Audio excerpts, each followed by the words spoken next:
اللہ اللہ اللہ اللہ۔ موزہ پہنتے ہیں تو موزے پر مسح کرنے کے تعلق سے ایک مسئلہ ہے۔ ہمارے بہت سے بعض حضرات موزہ سمجھے تو سمجھتے ہیں کہ بھائی وہ جو ہوتا ہے جلد کا، چمڑے کا ہوتا ہے، ہاں اس پہ مسح ہے۔ اور بعض لوگوں کے ذہن میں یہ بات ہوتی ہے کہ موزہ جو ہوتا ہے یہ جو ساکس ہم پہنتے ہیں، شو پہننے سے پہلے ساکس پہنتے ہیں، نائلان کا، کپڑے کا کوئی ساکس پہنتے ہیں، اس پہ بعض لوگ مسح کر لیتے ہیں۔ بہت سے لوگوں کو دیکھا گیا، میں ایک جماعت کے ساتھ تھا ایک سفر میں نے دیکھا کہ لوگ ساکس پہنے ہوئے ہیں اور اس پر مسح کرتے ہیں۔ پوچھا گیا تو کہنے لگے خفین پہ مسح کرنا ثابت ہے۔ خفین موزوں کو کہتے ہیں، جو موزہ پہنا جاتا ہے پاؤں میں اسے خفین کہا جاتا ہے۔ تو پوچھنے دریافت کرنے پر بتایا گیا کہ خفین پہ مسح کرنا ثابت ہے، یہ ساکس بھی خفین کے حکم میں ہے، لہذا ہم اس پہ مسح کرتے ہیں۔ بالکل جائز نہیں ہے۔ ساکس پہ اگر کوئی مسح جو آج کل ہمیں ملتا نا نائلان کا یا کپڑے کا، باریک تفصیل بتاؤں گا انشاءاللہ، اس پر اگر کوئی مسح کر کے نماز پڑھتا ہے، وضو کرتا ہے تو اس کا وضو نہیں ہوگا تو اس کی نماز نہیں ہوگی۔ خفین موزے دو قسم کے ہوتے ہیں، ایک کو خفین کہا جاتا ہے اور ایک کو جوربین کہا جاتا ہے۔ جو چمڑے کے ہوتے ہیں، مکمل چمڑے کا، ہم دیکھیں نا کالا یا لال چمڑا ہوتا ہے، موزہ ساکس ہوتا ہے، یہ چمڑے کے موزے ہوتے ہیں، اسے خفین کہا جاتا ہے۔ چمڑے کے علاوہ کسی اور کے بنائے گئے، کپڑے کے بنائے گئے یا کسی اور چیز کے، تو وہ کیا کہلاتا ہے؟ اسے جوربین کہتے ہیں۔ تو مسئلہ جو سمجھنے کے لیے اتنا کافی ہے کہ خفین یعنی چمڑے کے جو موزے ہیں، چمڑے کے موزوں پر مسح کر سکتے ہیں، چمڑے کے موزوں پر مسح کر سکتے ہیں۔ پورا موزہ چمڑے کا ہے یا اس موزے کے اوپر چمڑا لگا ہوا ہے اور نیچے دونوں جانب چمڑا لگا ہوا ہے، یا صرف نیچے کی جانب چمڑا لگا ہوا ہے، بات سمجھ میں آ رہی ہے؟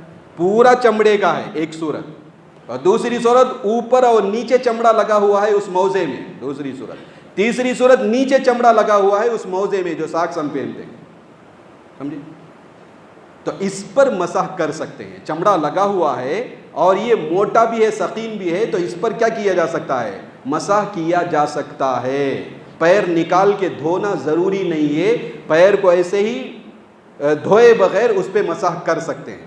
اچھا، یہ تو چمڑے کا ہوا۔ جو چمڑے کے علاوہ کا ہے، کپڑے کا بنا ہوا ہے، نائلان کا بنا ہوا ہے یا کسی اور چیز سے بنایا گیا ہے، اس میں بتاتے ہیں اگر اس پہ آپ کو مسح کرنا ہے تو 3 شرائط کا پایا جانا ضروری ہے۔ کتنے شرائط کا پایا جانا ضروری ہے؟ 3 شرائط کا پایا جانا ضروری ہے۔ ایک تو یہ ہے کہ اس میں پانی آسانی سے داخل نہ ہو، اتنا موٹا ہو، اپنے موٹاپے کی وجہ سے اس میں کیا نہ ہو، پانی آسانی سے داخل نہ ہو۔ ایک دوسرا، کسی چیز کو باندھے بغیر وہ پنڈلیوں پر کھڑا رہے، پنڈلیوں کو پکڑ کر ٹائٹ رہنا، ساکس رہتا نا وہ نہیں، اس میں الاسٹک رہتی یا ڈوری رہی تو جو کھڑے گا، الاسٹک خراب ہو گئی تو کھڑے گا نہیں، وہ مراد نہیں ہے۔ الاسٹک نہ ہو، ڈوری نہ ہو، کوئی بھی چیز نہ ہو اور وہ پنڈلیوں کو پکڑ کر رہے۔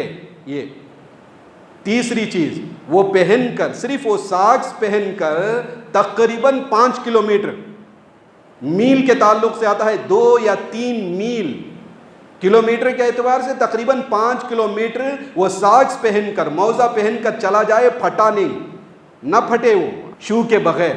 تو اس طرح کا اگر یہ 3 شرائط پائے جاتے ہیں اور وہ موزہ کس کا نہیں ہے؟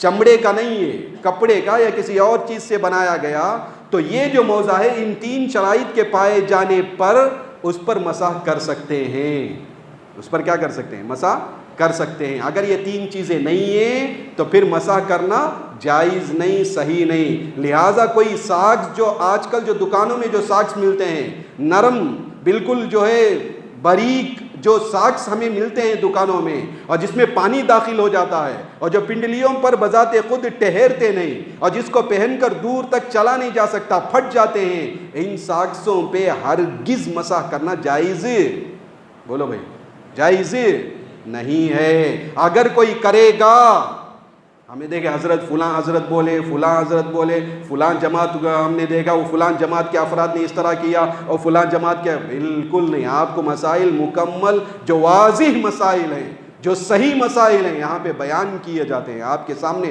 بتائے جاتے ہیں، لہٰذا آپ اس کو سمجھیں، اپنے لوگوں کو سمجھائیں۔ اگر کوئی ساکس پہ مسح کرے گا اس طرح کے، بالکل اس کا مسح نہیں ہوگا۔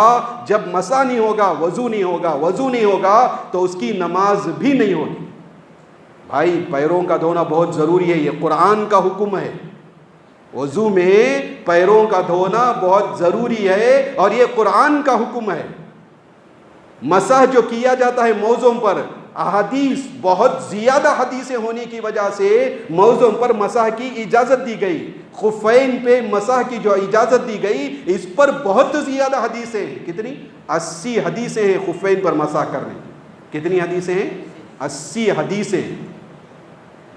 حضرت امام ابو حنیفہ رحمۃ اللہ علیہ فرماتے ہیں، نحن نفضل الشیخین، ہم جو اہل سنت والجماعت ہیں ہمارا یہ طریقہ یہ ہے، ہم نحن نفضل الشیخین ونحب الختنین ونرى المسح علی الخفین۔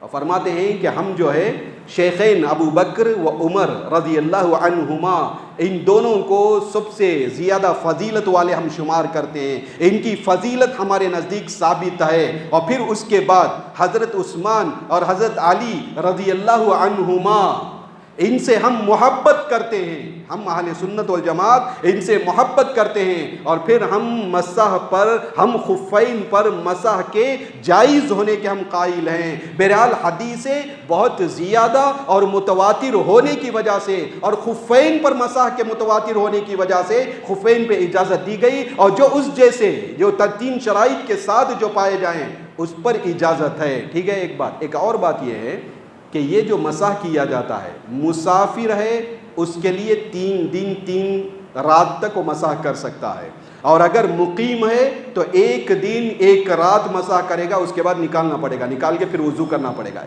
ایک اور بات یہ ہے کہ جب مسح کریں گے تو ہم جو خف جو پہنے ہیں طہارت کی حالت میں پہنے ہوں، وضو کر کے وہ خف پہنے ہوں۔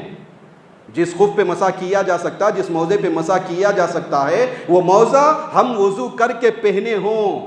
اس کے بعد وضو ٹوٹ جائے، وضو کریں گے تو آپ اس کو نکال کر پیر دھونے کی ضرورت نہیں ہے، اس پر مسح کر سکتے ہیں۔ لیکن وہ موضع جو بتائے گئے، اس کے علاوہ ساکس وغیرہ پہ مسح کرنا بالکل جائز نہیں۔ اللہ تعالیٰ سے دعا ہے کہ اللہ صحیح سمجھانے اور سمجھنے کی اللہ ہمیں توفیق عطا فرمائے، اس پہ عمل کرنے کی ہمیں اللہ توفیق عطا فرمائے۔ آمین۔ وآخر دعوانا الحمدللہ رب العالمین۔